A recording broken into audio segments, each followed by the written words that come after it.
Very much, Dr. Gassis. And now we'll have a few words from the chairperson of Step by Step. Yeah, I think it's very important to keep in mind that one of the things that Toronto Police does is to divert the attention towards the Camp Jumoke. Camp Jumoke is a special camp where kids with sickle cell goes because these kids cannot be left to do what the normal kids would do on a day-to-day basis. So in order for them to be able to go to these special camps, we have to have doctors and nurses and special aid workers to go with them. So what our Toronto Police have done in the past and still doing is that Deputy Chief Kate Ford and Staff Superintendent Peter Slowly, who is sitting right here with us, and many other police officers have organized walkathon every year to raise funds. We have to understand that as it is right now, Camp Jumoke or sickle cell, as a matter of fact, receive very, very little, if any, funding from the government. So it's mostly self-help. So which is why we have to organize the Camp Jumoke walkathon every year. And as a chairman for the step-by-step organ transplant, when I came into contact with the father of Daniel and heard the remarkable story, myself also still waiting to give my daughter one of my kidneys, but my daughter has been doing well, so the transplant hasn't been approved yet. So I have a little bit of stake there. So I spoke to my CEO and says, well, we should bring this as part of our awareness to the public to let them know what we are doing, either through Toronto Police, Camp Jumoke, the walkathon, and step-by-step organ transplant, which is exactly why we're here. And I'm sure that at the end of the press conference, the armed forces will be making some sort of presentation to our hero, Daniel. Thank you very much. And finally, we're going to have Daniel's dad, David Badmus, Mr. David Badmus, say a few words to conclude this part of the event. Yeah, I want to thank you guys all for coming. And I want to thank George as the president of Step by Step. It's very traumatic to have a child with sickle cell. We started the journey after 6 months of giving birth to John. And it's like every now and then we are in the hospital. And we thank God that we got to the end of the road. And we are starting afresh all over again. And I want to thank Dr. Garcia and his team, and also on the sickle cell side, Dr. Kirby, Dr. Williams, and their team as well, for taking care of John all this time. And there's something that I noticed, like there is this organization called Camp Jumoke. They normally organize this walk every year in downtown.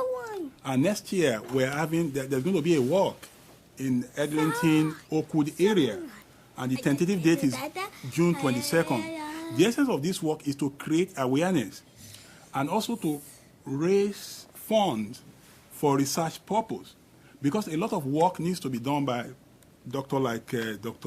Adams here, or in the area of sickle cell, how to apply the bone marrow transplant to a sickle cell disease. And also there are some medication as well that were approved in other jurisdictions or other countries that for some reason, which even to some doctors they don't really understand, Health Canada has not approved this medication. They could help these kids if appeal could be made to them so that the necessary approval could be put in place so they can start enjoying what people are enjoying in US and Europe. Thank you very much. Thank you very much. Yeah. And so now comes the questions from the media, and you can direct them to each of the members up here. I'm just wondering, now that John's had the transplant, when you talk about how bone marrow transplant is going to cure, does that mean he's cured, or what's his life going to be like from here? Where does John go from there? So what happens in sickle cell disease is that his blood-forming system is defective, and that's why he cannot make proper blood or proper hemoglobin to carry oxygen to his tissues. And the stem cell or bone marrow transplantation is a procedure that we ablate his blood-forming system and give him his brother's forming system. It's a very complex procedure because to do that, you have to kill his immune system in order for him to be receiving his brother's new cells. So far, we have did the test, and John has all his blood-forming system from Daniel. So yes, his disease has been cured. However, it is early days. It's difficult to say, will he continue to maintain Daniel's blood? And we hope he will. And if he will, then yes, his disease will be cured completely, and he will make a normal hemoglobin and normal oxygen carrying capacity. Why has this never been done before? Why is this only the first time? If you said the first type of transplant was 1968, why did it take until now? The transplant itself, as I said, we do about 50 or 60 of them every year for other diseases like leukemia and cancers. There are about 500 people with sickle cell disease around the world that have received transplant. So, but in sick kids, it was the first one. The reason being, you have to have really severe sickle cell disease in order to go for transplant, and most importantly, you need a very good donor. And unfortunately, the people who are in the past did not have a full match healthy donor like Daniel, and we'd only consider family-related donors for sickle cell disease. So when you're talking about him being able to possibly be fully healthy now, so would it?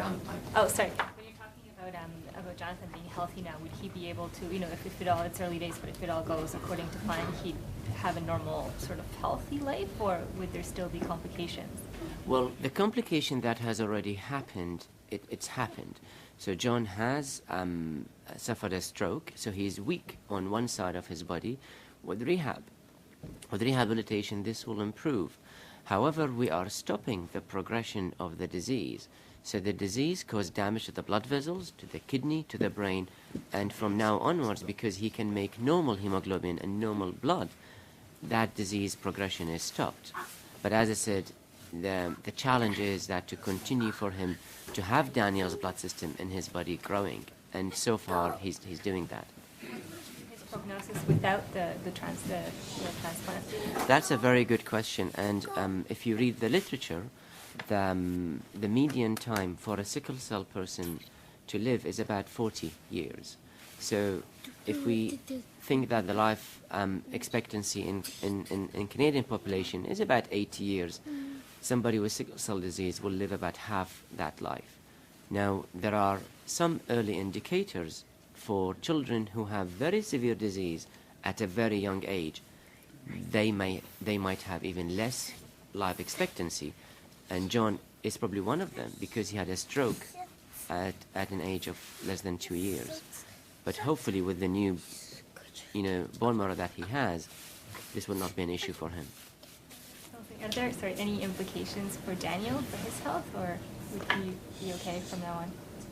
Not at all. I mean, Daniel is a healthy donor, so what we collected, his stem cells or the bone marrow, he will regenerate that in a few weeks, and as you can see, he bounced back to be normal and go back to school. So there's no implication, apart from immediate implication of the anesthesia and some pain involved, but no long-term implications on the donor.